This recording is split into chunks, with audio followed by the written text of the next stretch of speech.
Welcome to the Big Slice radio show with me, Paul Owen, only on the Buzz Manchester. We're at our first socially distanced gig tonight in Manchester at Atima, absolutely buzzing.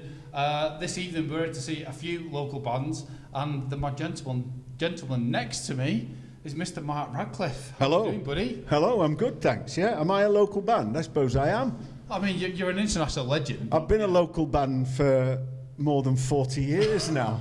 I was a local band in Bolton for a long time, and I've been a local band in Manchester since about 1976. Yeah. But in different guys. I nearly didn't recognise you tonight because the last time I saw you, we was having a chat, drinking rum. Yeah. And you looked like a pirate. Well, you was a pirate. Yeah, that was Galleon Blast at Ramsbottom Festival, wasn't it? Yeah. I mean, I keep trying. I keep trying different things, even at my age. It's funny being here today because there's 4 acts on.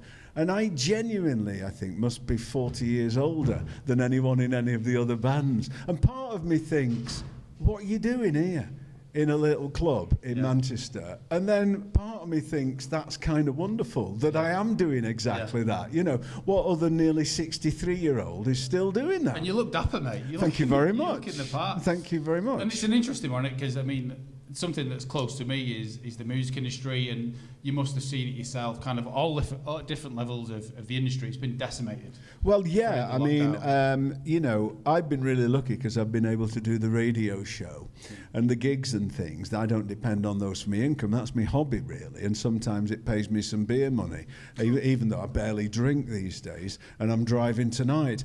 But, I mean, you know, a lot of people I know, particularly a lot of folk musicians, I mean, small gigs in small rooms, that's their income. Yeah. And they don't get airplay, they don't get royalties, they might sell some CDs in that room. Yeah. So if they get 50 people in there and a bit of merchandise and they sell 20 CDs, I mean, that's a lot of money to them. Yeah. Before you even talk about people putting PAs in and the venues and everything. Yeah. I mean, it must have been terrifying, really, for some people. And, you know, I really feel for them. I know a lot of people, and people say, oh, well, a lot of folk musicians and things have been doing other jobs. Well, that's if you can find one. I mean, my brother's unemployed, and he's tried to get a van driving job for anyone.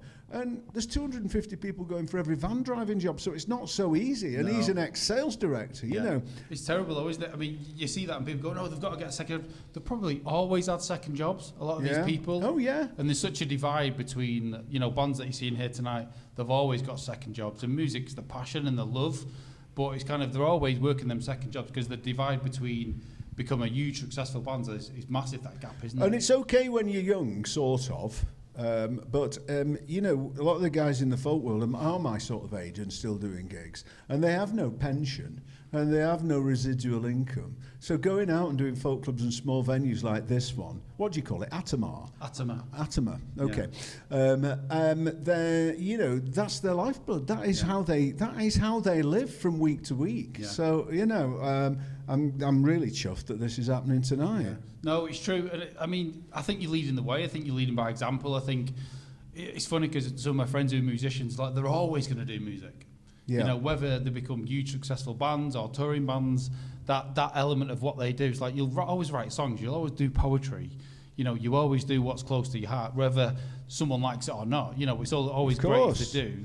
But kind of from your perspective, like we talked about Galleon Blast, what urges you to kind of keep getting involved in bands? It's just who I am. It's what I've always done since I was 14. You know, I was never good enough to be on the football team or the cricket team. And, you know, I mean, a band I found at the age of 14 was your gang. It was your little club, and it played by your rules, and no one told you what to do. You could do whatever you liked. And I found that extraordinarily addictive, and I enjoyed the camaraderie of that.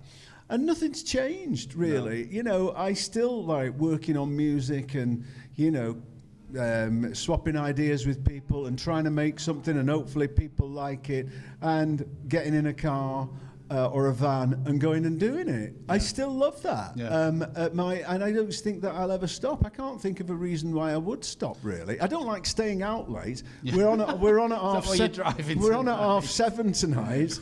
And well, partially, but of course I do the 6 Music Breakfast show on the weekend, so I've got to get up at 5:30 tomorrow. So I'll be snoozing. Of course you will. Yeah. Any sensible person would. So, you know, I structure the gigs around the life I lead now, being older.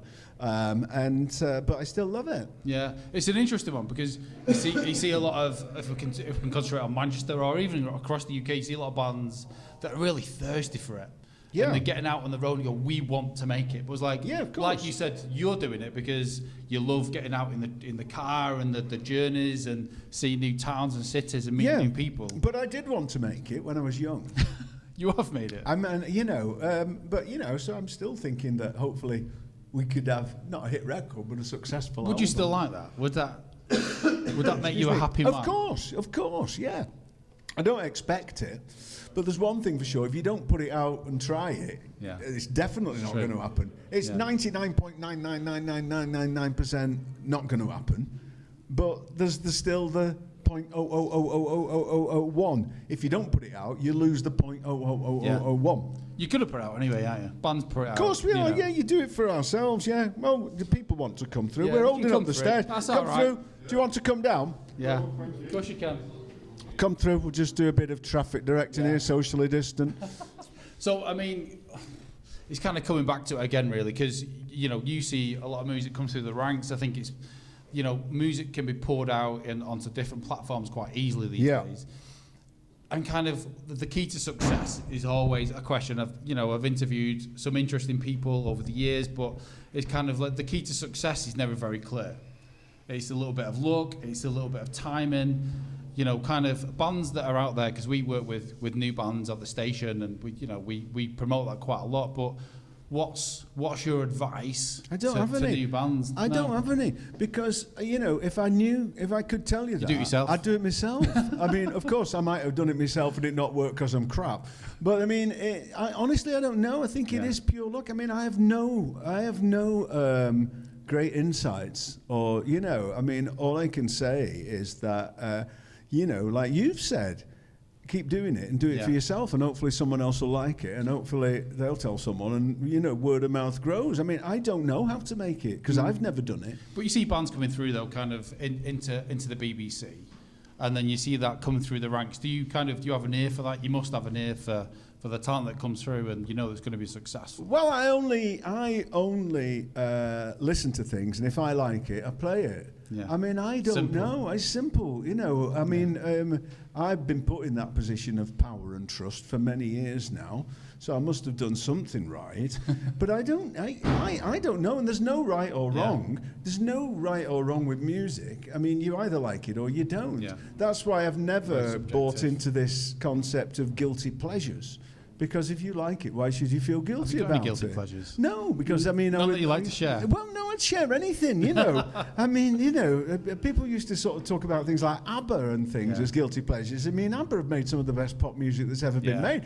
I don't see why would anybody feel guilty about liking ABBA? So I refuse to have a guilty pleasure. Yeah, nothing that you wouldn't play. There's things I wouldn't play. There's lots of things I don't like. Yeah. But, you know, there are a huge wide variety of music that I do like. You know, I love a bit of Carpenters or something like that. Love it.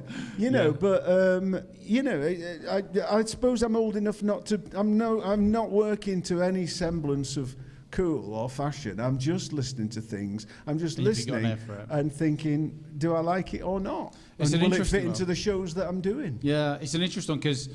I love music and I love being part of it and talking about music and passionate about it. Is obviously, like I said, you're a musician as well. Is that why you went down the radio route, really, do you think? Or radio was second best. I wanted to be in a band. That's what I wanted to do. I'm a drummer, really. Yeah. And he said, playing guitar and keyboards tonight. You know, I'm multi-talentless. I'm crap on a range of instruments. So I really thought if I could have a job that involved music, that would be great. Yeah, me too. And I thought how wonderful it would be to have a job that you didn't dread going to, seeing as you're going to be doing it for 30-odd years. I've done my job for 40-odd years now. Wow. And I've never got back from holiday and dreaded going to work, you know, and that's fantastic. Not many people can say that. So I feel very lucky, really. That's my only advice to people, is do a job you think you might enjoy and don't worry too much about the money. That's what I did. I thought if I could afford a semi-detached house and a hatchback and do something I enjoy, that would be great. Are you there? It's worked out a little bit better. You've got a garden because you've got a great tan, haven't you? I've got a garden. I have, yeah, I've got a garden. So, yeah. So, I mean, radio, you know, we're an independent station at the Buzz Manchester. You're at the BBC. Yeah. Highly respected in the industry. You know, what are your thoughts on, I must ask you, kind of with commercial radio and independent radio? You know, for me, it's kind of, you know, it kind of, is commercial radio killing? Is it killing the industry for music? Well, I mean, it seems to commercial radio, and I don't profess to be an expert because I don't work for it. You'd know more than me, but it seems to have woken up a bit recently. There seem to be people trying some interesting and different things. Even stations like Scala and stuff, which is not the music we've been talking about, but playing a different sort of take on classical music than classic FM and things. There seems to be, because for a long time I thought commercial radio, when I started at Piccadilly Radio, it did all kinds of things. It did indie programs, it did folk and country, it did politics, it did documentaries and all that. And within about 10 years, it was just playing Whitney Houston all the time. Stopped being diverse. And it stopped being diverse. And you would go to you used to be able to go to any radio station in any city in the UK and listen to the commercial radio station and get a feel of where you were. And now you go and listen to it, and it's often just the same. You know, and things like Greatest Hits Radio, which is networked. I mean, you know, can you imagine working for a radio station where you only ever play Queen and Bryan Adams, and you're gonna never hear anything new? I mean, I genuinely would rather not do it. Make my skin crawl. I mean, genuinely not do it rather than that. And so, but I do think commercial radio has woken up to the fact that if you're going to be successful, you do have to have some content. You actually do have to have some programs and ideas that distinguish you from other places. Sure. Like radio used to, like yourself, and radio used to, and you said, talk about Piccadilly Radio, like Adam Cole that owns the Buzz Manchester. Right. He's reinvented that, you know, with like Stu Allen and old DJs. And I used to work with Stu. He must be nearly as old as me. He's on the Buzz Manchester now. He must be nearly as old as me, Stu Allen, isn't he? He's looking well. He was always a skinny guy, Stu. He was always skinny. He never said much when I knew him, but perhaps he says more now. I made a record with him once. He's on Fridays now at the Buzz. Is he? Manchester, I'll send him my regards. I will indeed. Yeah. So let's talk about the band. We've not even talked about your new band. Okay. So Galleon Blast have gone. Yep. No more. Was it difficult? No, because I got ill. And I got cancer of the neck and the throat. And so by the time I'd got through all that treatment, I didn't feel like I really could do that anymore. So I started while I was recovering, working on this electronic music with Paul, who's my partner in Oon. And we started liking that a lot, and I was really enjoying. I've always loved electronic music, and I really started to enjoy doing something different than all the kind of folk rock bands I've been in all down the years. And so it's totally different, and it caught some people a bit by surprise. But we've just actually, our second album comes out in July, and because it's lockdown and because it's busy and we can work separately and bounce things back in lockdown, we don't need a studio. Cleaner, So we've done another album which comes out in November. And so that's what we're playing tonight, the whole of that, which doesn't come out till November. So even the people who are here who like us haven't heard any of that. Brilliant. So we've got 2 songs on the set list tonight. The first one is 38 minutes and the second one is 2 minutes. You think your vocals on it? You doing vocals and that? Yeah. That's interesting. Isn't it? I mean, having taken in all that music over the years like a sponge, does that influence the music you're outputting? I suppose so. I suppose so. But it never works. It should be the best music you've ever listened to, you've ever produced. I mean, the thing is that you think...